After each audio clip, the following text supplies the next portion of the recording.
नमस्कार दोस्तों। एक प्रश्न मन में बहुत दिन से चल रहा होगा। प्रश्न ये चल रहा होगा कि एनटीपीसी 2025 में सबसे ज़्यादा वेटेज वाला कौन सा टॉपिक है, कौन कौन सा टॉपिक है। जी हाँ, वेटेज वाला कौन कौन सा। आइए आज हम सीखते हैं कौन कौन सा वेटेज वाला टॉपिक है। एक एक बात बताऊंगा, समझना। सबसे पहले एनटीपीसी एक ऐसा एग्जाम है ना जिसके अंदर भाई कंप्लीट रूप से पूरा पेपर लगभग सिलेबस में आता है। कहने का मतलब ये है कि मैथ्स का जो सिलेबस है ना, जो सीजीएल का सिलेबस है, लगभग मोटा मोटा सिलेबस सेम है, लेकिन हाँ थोड़ा सा पार्ट कम है। क्या पार्ट कम है, जैसे मैं बताऊंगा। जैसे मैं आपको बोलूँ, अगर एनटीपीसी की बात करूँ तो अर्थमेटिक की बात करूँ या एडवांस की बात करूँ, ठीक है, अर्थमेटिक की बात करूँ या एडवांस की, तो अर्थमेटिक और एडवांस में high weightage topic, high weightage कौन सी टॉपिक है, तो आपको सबसे इंपॉर्टेंट टॉपिक रखना पड़ेगा आपको परसेंटेज। अक्सर परसेंटेज पे सवाल जो है वो बहुत रिपीट होते हैं परसेंटेज पे, और परसेंटेज बड़ा फेवरेट टॉपिक है, परसेंटेज बड़ा फेवरेट टॉपिक है। तो इसलिए आपको ये समझना है, ये बात आपको समझना है कि परसेंटेज जो है आपका फेवरेट टॉपिक है। दूसरा आप ध्यान से रखेंगे हाई वेटेज वाली, तो प्रॉफिट एंड लॉस मान लीजिए। तीसरा आप देखिए सीआईएसआई, मान लीजिए सीआईएसआई, ये आपका आ गया थर्ड।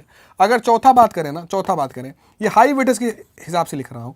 चौथा बात करूँ तो यहाँ पर आपको डिस्काउंट लिख लो। डिस्काउंट पे बहुत सवाल बने हैं डिस्काउंट पे, ठीक है भाई। अगर मैं बात करूँ उसके बाद रेशियो लिख लो। क्या लिख लो? रेशियो लिख लो। हाँ, ये हाई वेटेज की बात कर रहा हूँ। इसमें पार्टनरशिप आपको बहुत नहीं लिखना। पार्टनरशिप इतना वेटेज वाला नहीं प्रश्न है। हाँ, कई बार आता है, कई बार नहीं आता, ना के बराबर आता है, समझो। तो आप हाई वेटेज की बात करेंगे तो हाई स्कोरिंग वाला सब्जेक्ट यही होने वाले हैं कि profit and loss, percentage, CI SI, discount और रेशियो। और हाँ, टाइम एंड वर्क और टाइम एंड डिस्टेंस, ठीक है। टाइम एंड वर्क और टाइम एंड डिस्टेंस, ये आपके हैं। ये ऐसे टॉपिक हैं जो हाई वेटेज वाले हैं। हाँ, एक और टॉपिक ऐड कर लेना, एवरेज। एक टॉपिक और ऐड कर लेना, एवरेज, ठीक है। एवरेज एक टॉपिक है, एवरेज, तो एवरेज वाला जो है एक टॉपिक ऐड कर लेना।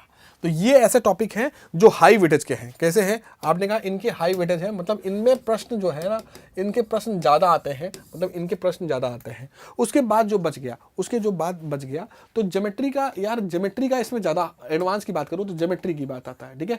आजकल देखो, मैं पिछले 2 सालों का बात पैटर्न देखूँ, मतलब पिछली 2 बार का पैटर्न देखूँ, तो नंबर सिस्टम का यार वेटेज हमेशा हर पेपर में ज़्यादा होता है। लेकिन यार नंबर सिस्टम का जो वेटेज है ना, इसके अंदर थोड़ा कम आया है ना। लेकिन तब भी आप ये कह सकते हो नंबर सिस्टम और एलसीएम एचसीएफ मिला लो। अगर नंबर सिस्टम और एलसीएम एचसीएफ मिला लो, नंबर सिस्टम और एलसीएम एचसीएफ मिला लो, ठीक है भाई, एलसीएम एचसीएफ मिला लो, तो ये जो है ना, 2 क्वेश्चन जरूर दिख जाते हैं, 3 क्वेश्चन जरूर दिख जाते हैं, 2 से 3 क्वेश्चन जरूर दिखते हैं इस टॉपिक पे।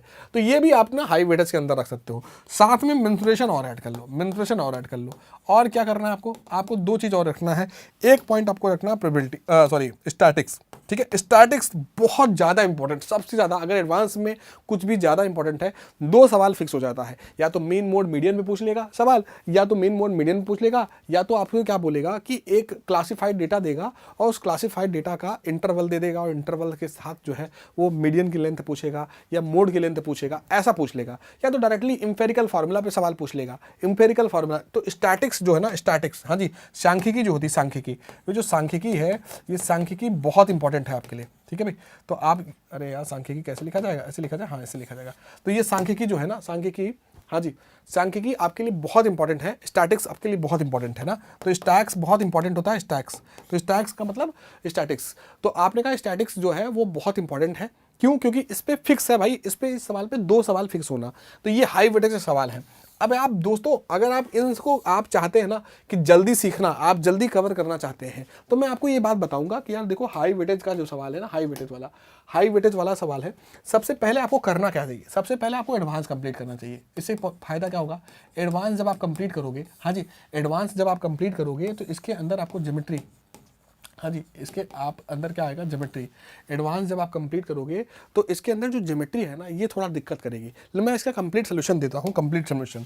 ज्योमेट्री अगर आपको करना है तो आपको जानते हैं, एसएससी उत्कर्ष पे सर्च करना। एसएससी उत्कर्ष पे एक चीज़ सर्च करना है, क्या? एसएससी उत्कर्ष जाइएगा, एसएससी उत्कर्ष पे आप एक चीज़ सर्च मारिएगा, क्या?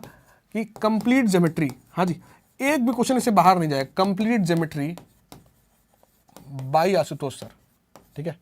बस इतना मेरा नाम से सर्च मार लेना भाई। ठीक है, आप अगर ये सर्च मार लोगे ना, आपको ये भैया ये पूरा ना 13 घंटे का वीडियो मिल जाएगा, जिसमें मैंने सिर्फ प्रैक्टिस कराई है। क्या कराई है? प्रैक्टिस कराई है। अगर आप वो देख लोगे ना, बस उतना वो देख के चले जाओ भाई, एक क्वेश्चन तुम्हारा बाहर नहीं जाएगा। बस वो 13 घंटे का वीडियो मिल जाएगा, 13 घंटे का, अप्रॉक्स 13 घंटे का वीडियो मिल जाएगा, कंप्लीट वन शॉट पढ़ाया है। तो इस वन शॉट को आप बड़े आराम से इसको कर लीजिए भाई, 2-3 क्वेश्चन फिक्स है आपका वहां से बनना, 2-3 क्वेश्चन। अब स्टैटिक्स भी आप सर्च मारोगे ना, स्टैटिक्स भी, तो ऐसे स्टैटिक्स भी आपको मिल जाएगा, सांख्यिकी भी आपको मिल जाएगा। तो पहले आपको क्या करना चाहिए? आपको एडवांस को बहुत जल्दी तैयार करना चाहिए, क्योंकि आप एडवांस तैयार करोगे 6-7 क्वेश्चन आपके एडवांस के बन ही जाएंगे और बड़े प्यार से बन जाएंगे, कोई बहुत दिक्कत आने वाली नहीं है। ठीक है भाई, तो ये चीज़ आप कर सकते हो। बाकी हाई वेटेज में भाई percentage, profit loss, CISI, discount ratio, time and work, time and distance, ये बहुत अच्छे से करके जाना है आप सभी को, तभी ये आपका जो है आपका स्कोर होगा, अदरवाइज स्कोर जो है वो डाउन चला जाएगा। तो देखो, बहुत ज़्यादा पढ़ने से कुछ नहीं होता बेटा, हमें सही मैटर को सही डायरेक्शन में पढ़ने से बहुत कुछ होता है। ठीक है भाई, तो ये आपके हाई वेटेज वाले सवाल हैं, जिसमें एवरेज को बहुत ध्यान रखना। एवरेज पे कई बार सवाल कैलकुलेटिव आ जाता है, तो इस पर ध्यान रख के जाना। ठीक है, अगर मैं बात करूंगा टाइम एंड वर्क में एकदम बेसिक सवाल आता है, कोई टफ नहीं आता। टाइम एंड डिस्टेंस में एकदम बेसिक सवाल, बेसिक सवाल आते हैं इन दोनों पे बेसिक सवाल आते हैं। हाँ जी, इसमें थोड़ा मॉडरेट आ जाता है, थोड़ा सा मतलब हल्का ऊपर नीचे कर देता है।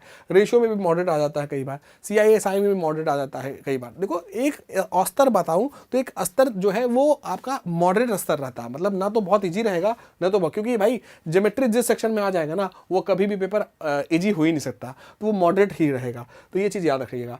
अब मैं आपको बता दूं कि उत्कर्ष में ना, ऐसे आप अगर NTPC की तैयारी करना चाहते हैं तो अभी जो है हमारे पास एक ऑफर चल रहा है, उत्कर्ष द्वारा ऑफर चल रहा है कि विंटर सिलेक्शन ऑफर। कौन सा ऑफर? विंटर सिलेक्शन ऑफर चल रहा है, जिसमें उत्कर्ष ऐप में SSC और रेलवे के सभी ऑनलाइन कोर्सेज पर अप टू 90% का क्या चल रहा है? ऑफ चल रहा है। अप टू 90% का ऑफ चल रहा है। 500 रुपये का जो है अप टू कैशबैक भी मिलने वाला। अगर आप कोर्स परचेज करते हो तो आप 500 रुपये तक आपका कैशबैक मिल सकता है आपको। अगर मैं बात करूं इसकी वैलिडिटी की, तो आपको 50% एक्स्ट्रा वैलिडिटी मिलने वाली है। अच्छा, आपने कहा भैया देखो यहाँ पर ध्यान से समझना कि 50% का मतलब क्या हुआ। इसका मतलब कि जैसे मान लीजिए कोर्स आपका 12 महीने चलना था ना, कोर्स की जो एंडिंग होती वह 12 महीने आपका, मान लो आपने कोर्स खरीदा और कोर्स मान लो 6 महीने में कोर्स समाप्त हो गया, और कोर्स 6 महीने में समाप्त हो गया और 12 महीना मान लो उसका 1 साल का वैलिडिटी होता है कि 1 साल तक आपका कोर्स आप देख सकते हैं। तो आपको 6 महीना और बढ़ा दिया गया। 50% मतलब 6 महीने और बढ़ा दिया गया, इसका मतलब 18 महीने के लिए कोर्स हो गया अब आपका। तो 50% आपका जो है ना ये एक्स्ट्रा मिल जाएगा आपको वैलिडिटी। अब मैं बात करूं, अगर आप उत्कर्ष के नए विद्यार्थी, अगर आप उत्कर्ष के विद्यार्थी नहीं है और आप बनना चाहते हैं विद्यार्थी, तो आपके लिए मैं आपको इन्फॉर्मेशन बता दूं कि उत्कर्ष के नए विद्यार्थियों के लिए एक खास उपहार है कि आपको ये कूपन कोड इस्तेमाल करना है NY10 का। इस कूपन कोड का इस्तेमाल करने से आपको 10% एक्स्ट्रा वैलिडिटी मिल जाएगी। अब आप जानते हैं कि उत्कर्ष, हाँ जी, उत्कर्ष ऐप में SSC GD गौरव बैच आप ले सकते हैं। इसकी फीस 499 और प्राइम फीस 1299। अगर हम SSC GD बैच का हम क्या ले लें, स्टैंडर्ड बैच लेना चाहते हैं जो कि जयपुर और जोधपुर क्लासरूम से होना चाहिए, तो इसकी फीस 900 रुपये और प्राइम फीस क्या हो जाएगी? 1800 रुपये। प्राइम में क्या अंतर होता है? प्राइम में अंतर क्या होता है मेरे भाई? ये प्राइम में अंतर क्या होता है? एक मिनट रुकना। प्राइम में अंतर क्या होता है? प्राइम में बस इतना सा अंतर है, हाँ जी, प्राइम में अंतर इतना है कि आपको बुक्स भी मिल जाएंगी। अच्छा, यहाँ पे समझना, रेलवे ग्रुप डी का, जी हाँ, रेलवे ग्रुप डी का आप बैच लेना चाहते हैं जो कि MCQ बैच है, तो इसकी फीस आपको 300 रुपये पे करनी पड़ेगी। अगर ग्रुप डी का लक्ष्य 4.0 बैच लेना चाहते हैं जो कि लाइव फ्रॉम स्टूडियो होगा, तो इसकी फीस 500 रुपये पे करना पड़ेगा और प्राइम फीस 800 रुपये पे करना पड़ेगा। बेटा ये मौका है आपके पास, ठीक है, और ये मौका दोबारा नहीं आएगा, आपको ये ऑफर मिल रहा है तो आप इसको यूज कर सकते हो। दूसरा, RRB NTPC का ग्रेजुएट या अंडर ग्रेजुएट का जो कि लाइव फ्रॉम स्टूडियो लेना चाहते हैं, तो उनकी फीस आपको 800 रुपये पे करना पड़ेगा स्टैंडर्ड, और प्राइम फीस 1200 रुपये पे करना पड़ेगा। ठीक है भाई, इतना ही पे करना पड़ेगा। अगला पॉइंट आप समझिए, उत्कर्ष ऐप में SSC और रेलवे के सभी ऑनलाइन कोर्सेज पर जो है ऑफर चल ही रहा है, तो आप जान ही रहे हैं। अब मैं बता दूं, CGL का फाउंडेशन बैच, सुदर्शन बैच, जो कि सुदर्शन बैच आप लेना चाहते हैं, कौन सा बैच? सुदर्शन 2.0 बैच लेना चाहते हैं, ये जयपुर या जोधपुर क्लासरूम से लेना चाहते हैं, तो इसकी फीस 1990 और इसकी फीस 3190 रुपये होगा। अच्छा, CGL फाउंडेशन गौरव 5.0 बैच लेना चाहते हैं तो 990, और यहाँ पे क्या आ जाएगा? प्राइम 2190 आ जाएगा। ठीक है जी, इतनी चीज़ याद रखना। अच्छा, आप मुझे बताइए, CGL का 60 दिन का टारगेट, कितने दिन का टारगेट? 60 दिन का टारगेट बैच आप लेना चाहते हैं तो आप इसकी फीस लगते हैं 590, और यहाँ प्राइम फीस कितना आएगा? 990। ठीक है भाई। अगर आप चाहते हैं CPO का 60 दिन का टारगेट, सेम फीस में रखा गया है, आप चाहे CGL लीजिए चाहे आप CPO लीजिए, दोनों का फीस सेम रखा गया, 590 और प्राइम फीस 990। MTS, जी हाँ, MTS का 70 दिन का टारगेट बैच लेना चाहते हैं तो इसकी स्टैंडर्ड प्राइस 550 है और प्राइम प्राइस 900 रुपये है। ठीक है भाई, ये चीज़ आपको ध्यान से रखना है। अच्छा, अगर आप संयुक्त रूप से एसएससी और रेलवे की दोनों की तैयारी कर रहे हैं तो इसके लिए आपका बेस्ट ऑप्शन है कि मास्टर पास ले लीजिए। क्या मास्टर पास में क्या है, मास्टर पास में आपको कौन कौन से एग्जाम कवर होने वाले हैं, तो सीजीएल है, सीपीओ है, सीसीएल है, जीडी है, दिल्ली पुलिस है, एनटीपीसी है, ग्रुप डी है, एलपी है, आरपीएफ है, और टेक्नीशियन का टियर 1 और टियर 2 दोनों है। ठीक है भाई, तो 18 महीने का जो है इसका जो है 3,000 रुपये आपको पे करना पड़ेगा। साथ में अगर मैं 36 महीने की बात करूंगा तो आपको ये 3500 रुपये आपको पे करेंगे, तो सीधा 36 महीने मतलब लगभग नहीं 3 साल तक, कितने साल तक, 3 साल तक ये वैलिडिटी हो जाएगी। तो ये सारी चीज़ें आपको फीचर्स मिल जाएंगे दोस्तों। तो ऐसे बहुत सारी इन्फॉर्मेशन के लिए SSC उत्कर्ष जुड़ना ना भूलें। आपका दिन शुभ हो। Thank you so much.